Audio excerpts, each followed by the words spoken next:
কখনো কি আম দিয়ে টক রান্না করছেন?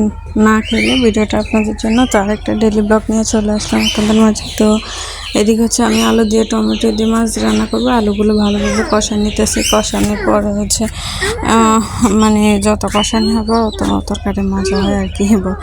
তো হচ্ছে এখানে আমি আলুগুলো ভালোভাবে কষা সিদ্ধ করে নিব। তারপর হচ্ছে ঝোল টোল দিয়ে মাছ দিয়ে দিব আর কি। মাছগুলো আগে ভেজে নিছি।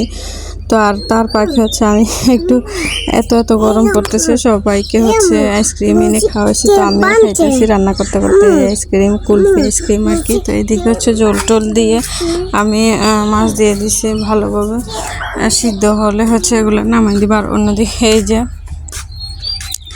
দই কুলফি আইসক্রিম খেলাম আর কি। তো এখানে হচ্ছে খাওয়ার পরে মনে হলো যে আরে একটু ভিডিও করে নিই। তো একটু খোস আর হচ্ছে একটু ভিডিও করে নিয়েছি। আর এই যে টমেটো দিয়ে মানে টক যে আম দিয়ে যে বললাম যে টক পাকামো, তো এখানে হচ্ছে মিষ্টি লাগবে, মিষ্টি আলু, না হলে শুধু আম দিয়ে একদম টক হয়ে যাবে। তো সাথে মিষ্টি আলু দিয়ে হচ্ছে একটু হলুদের গুঁড়া, লবণ আর একটু মরিচ দিয়ে দিব অল্প পরিমাণ। দিয়ে হচ্ছে আমি আলুগুলো ভালোভাবে আগে মানে একটু সিদ্ধ করে তারপর আমগুলো দিয়েছি, না হলে কিন্তু আমার কারণে আলুগুলো সিদ্ধ হতে চাইবে না। তো এই কারণে আগে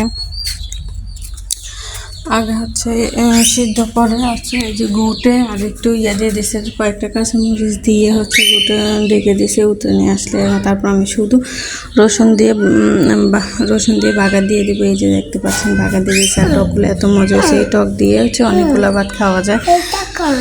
তারপরে বিকেলবেলা হচ্ছে আমার শ্বশুর এই যে জুস আনছে, ম্যাঙ্গো জুস। তো হচ্ছে সবাই খেয়ে খেলাম। আর একটু ভিডিও করতেছে যে আসলে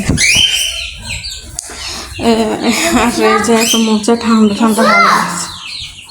তো এইদিকে হচ্ছে আবার বিকেলবেলা নুডলস পাঠাইছে আমার শাশুড়ি। তো আমার এত মাথা ব্যথা করতেছে, আমি একবার নুডলসটা রান্না করে নিয়ে আমাকে বলছিল। তো এখানে এই যে মাংস দিয়ে, টমেটো দিয়ে, ডিম দিয়ে সব কিছু দিয়ে নুডলসটা অনেক মজা হয়েছে, সবাই অনেক পছন্দ করছে। তো আমার বাবুরাও অন্য সময় খায় না। তো এই নুডলসটা অনেক মজা হয়েছে, ওরা খাইতেছে, নিজে খাইছে আজকে।